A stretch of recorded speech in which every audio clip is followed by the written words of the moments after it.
कहानी सुनने से पहले चैनल को सब्सक्राइब करें। मिस्टर गुप्ता आदत के बड़े पक्के थे। हर सुबह वो अपने ऑफिस पैदल जाते थे। सूरज बस इमारतों के ऊपर से झांक रहा होता था। हवा ताजी और ठंडी होती थी। उन्हें दिन का ये समय पसंद था। बड़ा सुकून भरा होता था। वो अपने काम के बारे में सोचते थे। वो अपनी मीटिंग्स प्लान करते थे। पेवमेंट पर उनके कदम नपे-तुले और सधे हुए होते थे। उनके दाहिने हाथ में उनका लेदर ब्रीफकेस होता था और बाएं हाथ में उनकी वाइफ का पैक किया हुआ लंच बॉक्स। यही थी उनकी लाइफ, एक जैसी और शांत। उन्हें हर रोज वही जाने पहचाने चेहरे दिखते थे। अखबार वाला, साइकिल पर दूध वाला, अपनी स्कूल बस का इंतजार करते बच्चे। वो कुछ को सिर हिलाकर नमस्ते करते, कुछ को देखकर मुस्कुरा देते। ये छोटी छोटी मुलाकातें उनके रूटीन का हिस्सा थीं। इनसे शहर भी गांव जैसा लगता था। मिस्टर गुप्ता ज्यादा बातूनी इंसान नहीं थे, लेकिन वो अपने आसपास की हर चीज पर गौर करते थे।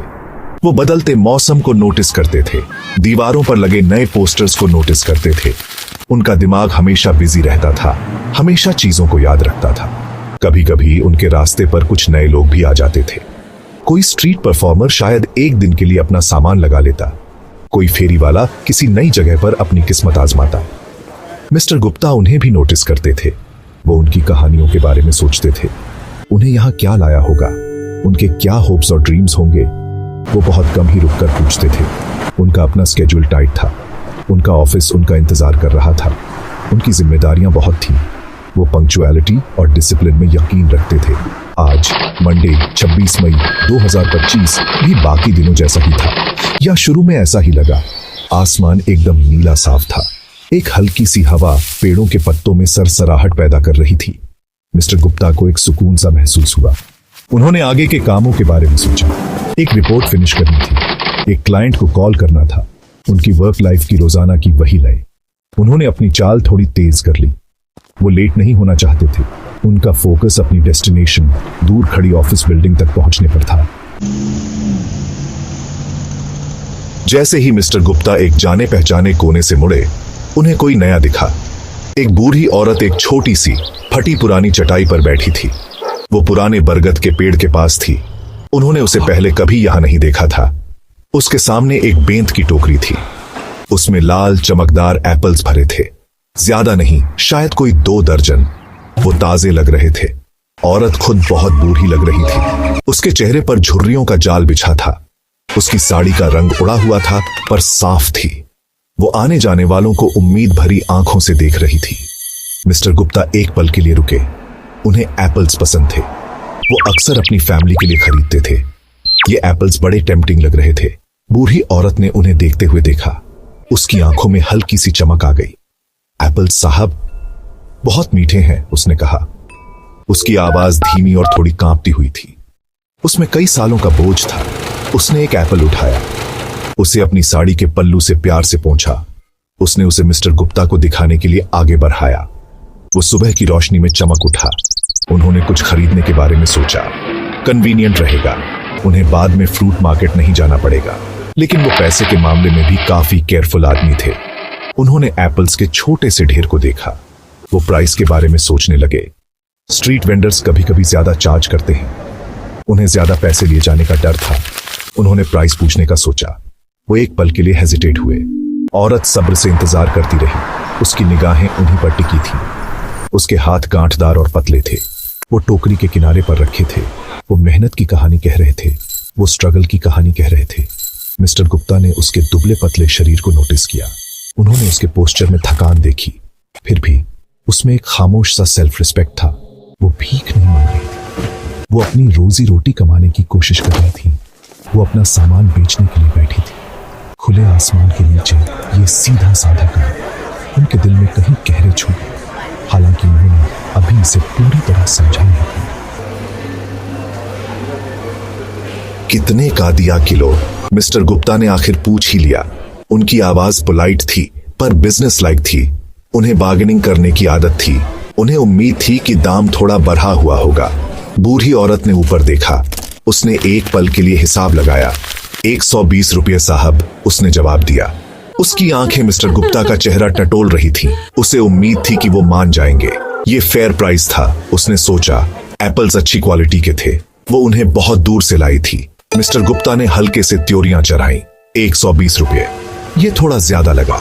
वो आमतौर पर एप्पल 100 रुपये के आसपास खरीदते थे, कभी कभी 90 में भी अगर बल्क में खरीदते। उनके ऑफिस के पास वाली बड़ी फ्रूट स्टोर में अक्सर ऑफर्स रहते थे। उन्होंने एयर कंडीशन स्टोर के बारे में सोचा।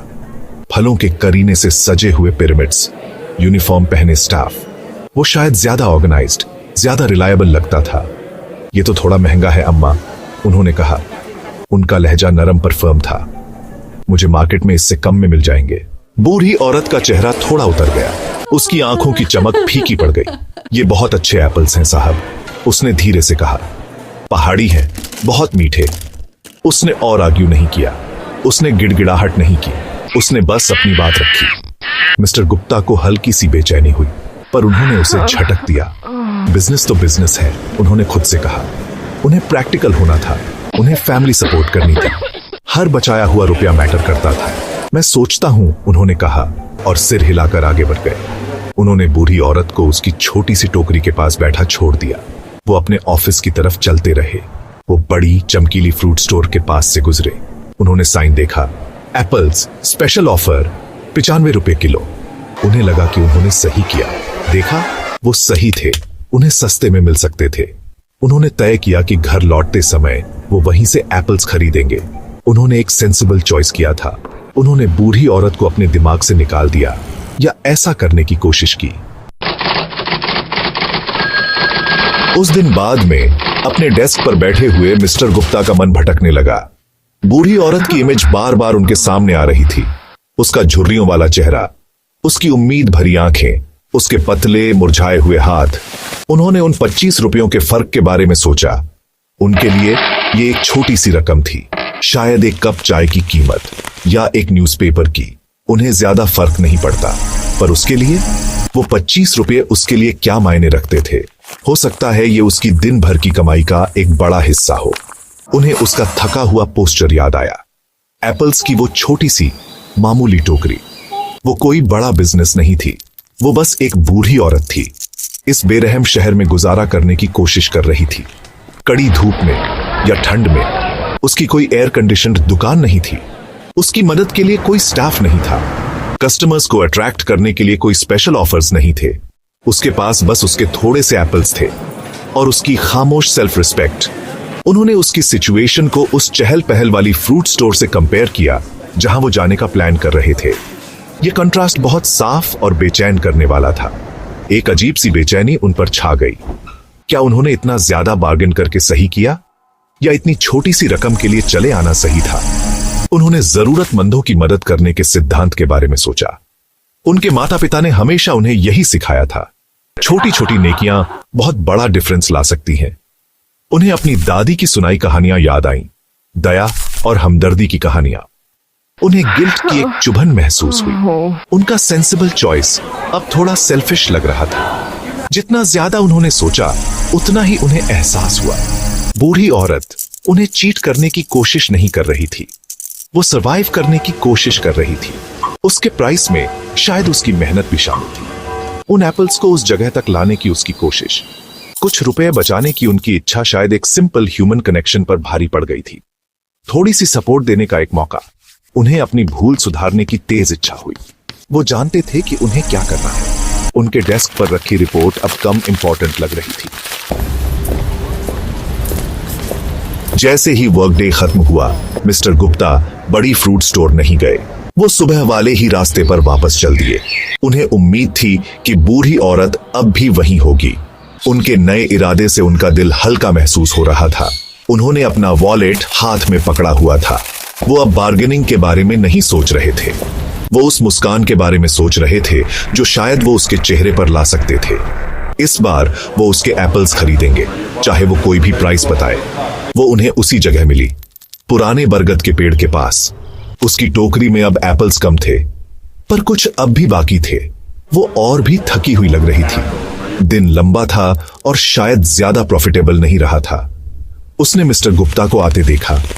उसके चेहरे पर पहचानने की एक झलक आई, फिर कुछ अनसर्टेनिटी। शायद उसे सुबह की बात याद थी, वो आदमी जिसे उसका प्राइस ज्यादा लगा था। उसने नीचे अपने एप्पल्स की तरफ देखा। शायद एक और नेगोशिएशन या इनकार के लिए खुद को तैयार कर रही थी। मिस्टर गुप्ता प्यार से मुस्कुराए। अम्मा, उन्होंने कहा। उनकी आवाज नरम थी। मुझे आपके 2 किलो एप्पल्स चाहिए।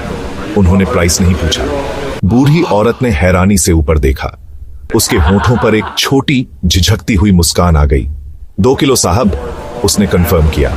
हाँ प्लीज, उन्होंने कहा। उसने ध्यान से सबूत से अच्छे एप्पल्स चुने। उसने उन्हें अपनी पुरानी टूटी फूटी तराजू पर तौला। उसने उन्हें एक सिंपल से बैग में पैक किया। ये 240 रुपये हुए साहब, उसने कहा। उसकी आवाज अब थोड़ी मजबूत थी। उन्होंने उसे 100 के 3 नोट दिए। ये रख लो अम्मा, उन्होंने कहा, आपकी मेहनत के लिए। बूढ़ी औरत की आंखें फैल गईं। फिर वो ग्रेटिट्यूड से भर गईं। शुक्रिया साहब, भगवान आपका भला करे, वो धीरे से बोली। जो मुस्कान उसके चेहरे पर फैली वो बहुत खूबसूरत थी। वो किसी भी पैसे से ज्यादा कीमती थी। मिस्टर गुप्ता को दिल से बहुत कहुशी महसूस हुई। वो जानते थे कि उन्होंने सही काम किया है। उन्होंने तय किया कि वो रेगुलरली उसी से एप्पल्स खरीदेंगे। छोटे छोटे काम उन्होंने महसूस किया सच में जिंदगियों में मिठास घोल सकते हैं, देने वाले की भी और लेने वाले की भी। वो अपने एप्पल्स लेकर घर चले। उनका दिल भरा हुआ था। चैनल को सब्सक्राइब करें।